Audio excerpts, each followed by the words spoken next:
Shanna Gardner and Mario Saldana charged with the murder of Jared Bridegan, Shanna's ex-husband, father to their children. But was it them? That's the question. And that's a weird question to ask, I guess, on a show like this, because so often we're looking at the evidence in this case, and it seems very clear cut.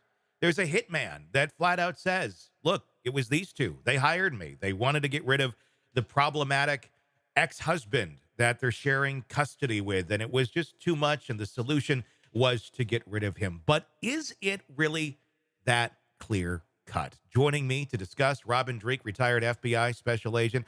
This is one I want you to put your behavioralist hat on for, because I just got a chance to read some of the new documents on this. It's the police interviews with Shanna and Mario right after they were arrested, and they're giving their accounts of their Yep. relationships and interactions with Jared. And I'm just going to kind of summarize here what I took out of it. And again, this is strictly from the perspective of Shanna and Mario. They're going to want to paint a picture in a positive light for themselves, without a doubt. But both sides to a story, and I think it's important to hear both sides to any story. And it seems like, if true, maybe Jared wasn't always the most easy to get along with, to co-parent with. There's a lot of evidence here that points to that fact, and not something to be murdered over by any means, but it seems to be people in two totally different places that really weren't necessarily, if this is true, coming together for the good of the children in ways that they could if they wanted to be, I guess, mature adults. And it looked to get very contentious in many ways. And if to be believed, and again, I'm saying this is from their accounts, there was quite a few incidents where, that doesn't necessarily seem that it was Shanna or Mario that were being the more difficult ones. Doesn't mean to murder anyone by any stretch of the imagination. But Shanna comes from a lot of money. And when there's money, there's power, unfortunately. And there's other people in Shanna's life, people who are now funding her defense. Look who she has for an attorney. So there's a lot there that can, make things happen and make things move. And it does make me wonder a little bit how much this case parallels the case of Donna Adelson and Charlie Adelson. Is this as clear cut as Shanna and Mario wanted Jared out of their life and they hired a hitman? Or is there something else here? Is there somebody else in this family? And I don't know. I'm not making an accusation. I'm just throwing it out there, speculating, that saw this and said, this is really difficult. The kids are experiencing a lot of trauma back and forth because of the way this parenting is going on, and maybe we're going to do something about it. It's an easy one to go down the road and say, well, parents didn't like him, and Mario and Shanna didn't like him, and they found a way to get rid of him. But is it always that clear cut and that easy? What's your thoughts on this, especially after seeing that affidavit and the accounts from both Mario and Shanna after their arrest? It was interesting. What I found really interesting is Mario's statements. And I kind of when I look at statements, when I look at things, I kind of try to be very present, and I look for things that kind of jump out at me when I read them or when I review them. With Mario, with me, and I wrote it down here, what really struck to me was his response when he found out that her ex-husband had been killed Mm-hmm. and dead. He had an excuse. He had a reason why he thought that might have happened. Sounded an awful lot like Alec Murdoch, didn't it? It's like, oh, I mean, so so think about this. Do your Yeah. own personal thought experiment. If someone is close to you, now not close like I like you, but close in a relationship with you because you're co-parenting, you're sharing children or something, and all of a sudden, out of the blue, you find out they died. Your initial reaction is going to be shock, disbelief. What happened? I don't understand. You're going to be thinking, what's this mean? I mean, you're going to be trying to reconcile it. Your first reaction is not, if you're not involved in some way, oh, it was him. Yeah. Oh, he's not liked over here. Oh, he's an ass over here. I mean, see what I mean? Yeah. So your initial reaction is typically not that. So I found that to be interesting. Hers wasn't that reaction. In other words, his was. He claims in his, and I'm paraphrasing, Yeah. Big Briggs Broad Sweep series. Also was saying things that he was trying to abide and he's being law abiding, but at the same time he's knocking on the front door to poke the bear, Yeah. and picking up the kids. I mean, he seemed to be the one that's poking the bear on these things. The relationship went from 0 to 100. So the other thing that popped in my mind on this one too is the types of men that she chooses in her life, Yeah. which is also kind of a part of that behavior arc for her. He's the one that I'm zeroing in on this one. There's something off with the statements he made that were just different. So, you know, I don't know where it's gonna go. I'm with you on. It could be. Maybe it wasn't her involved. Maybe it was. There's something odd with him though going on with this. Just because the statements he made, they're not congruent with what the behavior should be. Is that always the case, though? Let me just kind of play devil's advocate here on this. With Mhm. if you are constantly interacting with someone, and I'm not saying Jared was like this. We're just basing this off of if we're going to take what is said in these affidavits as gospel. Let's just argue that for the sake of this right now. If we're going to take it that Jared was constantly difficult, that it was very contentious, that the kids were being put in positions where they shouldn't have to be because the parents weren't being mature enough to handle Mhm. themselves as they should have.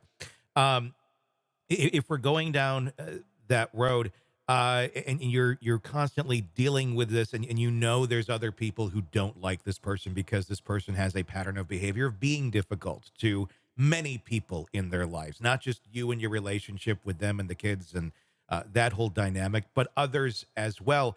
And something like this happens that's tragic, and maybe beforehand, you're like, this guy's got a lot of enemies. This guy, you're not thinking like you want to kill him or anything like that, but you just know, you're just aware this is someone who has a lot of enemies around them, or they've created a lot of friction with a lot of people. And suddenly you find out they're dead. Is it that far of a stretch to be like, well, I'm not that surprised that somebody finally got sick of this. But again, I don't know. I mean, I don't know. I mean, I in my world right now, I can't think of anybody that's like that. I would say in my past, I've had people in my world that have been a dynamic where it's like, and they're not dead, but if something did happen to them, I honestly, my first reaction, I don't know, that would be shock. It would be kind of like, well, their shit finally caught up to him. But and I'm not saying I don't know. Maybe that's because I'm pessimistic on a lot of things. But I don't think it's that far of a stretch all the time to think that sort of way. If that's a constant burden in your life, and you see that they're a burden to many other people in their lives. And I'm not saying that Jared was that. I'm just saying, based on what we've learned in that affidavit, this is how Mario supposedly viewed him. So let me elaborate. Yes. Yes. The things that I say and share are never intended to say guilt or innocence on Yeah. anything. Hmm. What I'm implying here with Mario is I think because of his behaviors, because of his statements he made, he will be a lead generator. Hmm. Okay. Because he is the one that seems to be the most perturbed from the, at least from the, again, we have a very small snapshot Yeah. of a whole picture that the investigators have, but from the small snapshot that you and I took a look at, he seems to be the one that I would zero in on and take a close look at, not because I think he's guilty or innocent, just because he seems to have an observational optic Hmm. that seemed to be disgruntled by the ex-husband. Yeah. And so that type of person is going to be really zeroed in Hmm. on that world with a microscope, and he's going to be the one that's going to be leakage, I call it, leaking data points, leaking thoughts, leaking opinions to others. He's going to be interacting with more. He's going to be venting to more people, and all those other people he's venting to are going to be people you're going to be interviewing to get a reverse optic back in. Hmm. So that's why I zero in on him in this, because he seems to be the one that has some behavior that is incongruent with what a healthy relationship would normally say, when someone was just killed surprisingly. Yes, and I agree.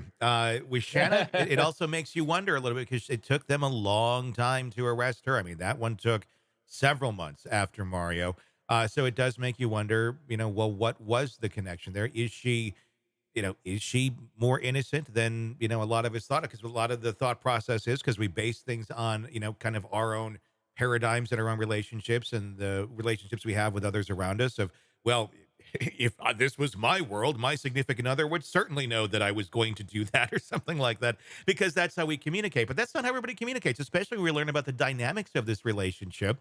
We learn about how she had met Jared, and it wasn't really that much of an attraction, supposedly. They got married very quickly. She was concerned that she or he might have been going after her money. Obviously, that went to hell pretty quick. But then also with Mario, they got married very quickly as well, met at the gym. Apparently, the only reason they got married was because Jared said the only way he can be around the kids is if they got married. So it was kind of unconventional, not necessarily, oh, we're falling in love, let's go do this, but more so, hey, we got a thing, let's build it. And if you want to be around my kids, we got to technically get married here.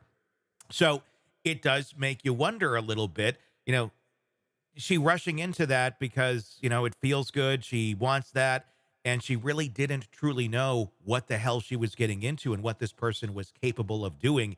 And now she's sitting here in this horrible situation, being accused of being a part of the murder of her ex-husband. Seems like an arc in her life, doesn't it? Yeah, it does, and a pattern as well. Yeah, it'll be interesting where the investigation leads because I see the men in her life as the root of all the crazy, Yeah. And but it all well, centers around her. yeah, I mean, I think we have crazy that starts there, and then she brings more crazy in, and then it creates this cornucopia of crazy, if you That's will. a cornucopia of crazy. That's the phrase of the day. The cornucopia of crazy. Um, it's sad. And the children seem strong as heck through this. I Yeah. mean, we don't know, but from the reports we're seeing, I mean, that's just devastating. But they're weathering the storm, and I hope, like we say on multiple shows, that they're getting the support and counseling they need to work through this because regardless of their father was murdered, it sounds like they are around a lot of unhealthy people. It's going to have an impact on them as well. Yeah. Hey, it's Tony Brueski. If you like the podcast, be sure to like, subscribe, and press that bell so you don't miss any of our updates on the cases we're following for you right here at the Hidden Killers podcast from True Crime Today. And thanks